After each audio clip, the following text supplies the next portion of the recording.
কখনো কখনো মৃত ভেবে যাকে ভুলে যায় সবাই, সেই মানুষটাই ফিরে এসে বদলে দেয় পুরো ইতিহাস। 20 বছর ধরে গ্রামের বুকের ভেতর চাপা পড়ে থাকা ভয়ঙ্কর সত্য আজ প্রকাশ পেতে চলেছে, কিন্তু সেই সত্য জানার পর কি রায়ান আর পারুল নিরাপদ থাকবে? আজকের পর্বে শুরু হচ্ছে সবচেয়ে বিস্ফোরক রহস্য উন্মোচনের অধ্যায়। গোপন সুড়ঙ্গ থেকে উদ্ধার হওয়া নথি নিয়ে তদন্ত চালাচ্ছিল রায়ান। ঠিক তখনই থানার বাইরে হঠাৎ একটি জিপ এসে থামল। গাড়ি থেকে নেমে এলেন এক মধ্যবয়সী ব্যক্তি। তাকে দেখে গ্রামের কয়েকজন বৃদ্ধ চিৎকার করে উঠলেন, এ তো রাহুল, 20 বছর আগে যে নিখোঁজ হয়েছিল। পুরো এলাকা মুহূর্তেই স্তব্ধ। পারুলও অবাক হয়ে রাহুলের দিকে তাকিয়ে বলল, তুমি এতদিন কোথায় ছিলে? রাহুল কাপা গলায় বলল, আমাদের সবাইকে মেরে ফেলতে চেয়েছিল ওরা। আমি কোনোভাবে বেঁচে গিয়েছিলাম, কিন্তু এতদিন বন্দি ছিলাম। রায়ান দ্রুত জিজ্ঞেস করলো, কারা করেছিল এসব? রাহুল উত্তর দিতে যাবে, ঠিক তখনই দূর থেকে একটি কালো গাড়ি দ্রুত গতিতে তাদের দিকে ছুটে এলো। রায়ান ঝাঁপিয়ে পড়ে রাহুলকে সরিয়ে দিল। গাড়িটি নিয়ন্ত্রণ হারিয়ে রাস্তার পাশে ধাক্কা খেল, কিন্তু চালক পালিয়ে যাওয়ার আগে শুধু একটি কথা বলে গেল, রাহুল বেঁচে থাকলে সবাই শেষ হয়ে যাবে। রাহুল আতঙ্কে কাঁপতে কাঁপতে বলল, ওরা ফিরে এসেছে। রাহুলকে দ্রুত নিরাপদ জায়গায় নিয়ে গেল রায়ান ও পারুল। পুলিশ চারিদিকে কড়া পাহারা বসালো। কিছুটা শান্ত হওয়ার পর রাহুল কাপা গলায় বলল, 20 বছর আগে আমরা কয়েকজন বন্ধু গ্রামের পুরনো ইটভাটার কাছে গিয়েছিলাম। সেখানে রাতের অন্ধকারে কিছু লোককে বড় বড় বাক্স মাটির নিচে লুকাতে দেখেছিলাম। পারুল বিস্ময়ে জিজ্ঞেস করলো, তারপর?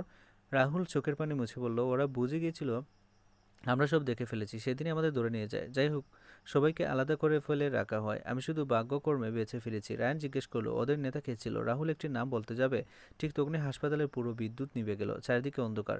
কয়েক সেকেন্ড পর জরুরি আলো জ্বলে উঠতে দেখা গেল রাহুলের বেড খালি।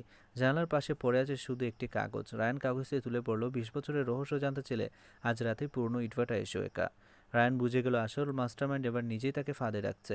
রাত ঠিক 12টায় রায়ান একাই পুরনো ইটভাটায় পৌঁছালো। চারিদিকে ঘন কুয়াশা। হঠাৎ অন্ধকারের মধ্যে রাহুলের কণ্ঠ ভেসে এলো, রায়ান, আমি এখানে।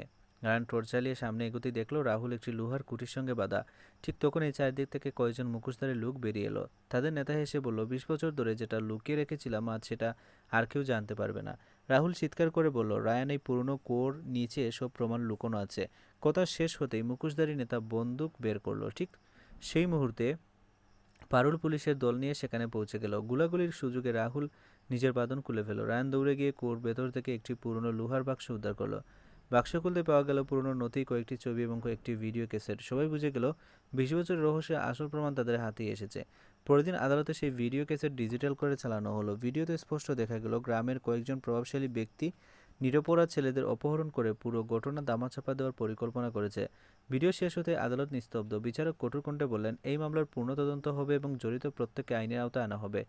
ঠিক তখনই আদালতের পেছনে সারি থেকে এক ব্যক্তি উঠে দাঁড়িয়ে তালি দিতে লাগলো। সে হেসে বলল, খুব ভালো খেলেছো রায়ান, কিন্তু যাদের দেখলে তারা শুধু সামনে সারির মানুষ, আসল খেলোয়াড় এখনো পর্দার আড়ালে। এই কথা বলেই সে একটি দুয়ার বোমা ছুড়ে মারল। কয়েক সেকেন্ডের জন্য পুরো আদালত ধোঁয়ায় ডেকে গেল। ধোঁয়া সরে যেতে দেখা গেল লোকটি উধাও, কিন্তু বিচারকের টেবিলের উপর পড়ে আছে একটি চিঠি। চিঠিতে লেখা, পরে শিকার হবে পারুল, যদি পারো ওকে বাঁচিয়ে দেখাও।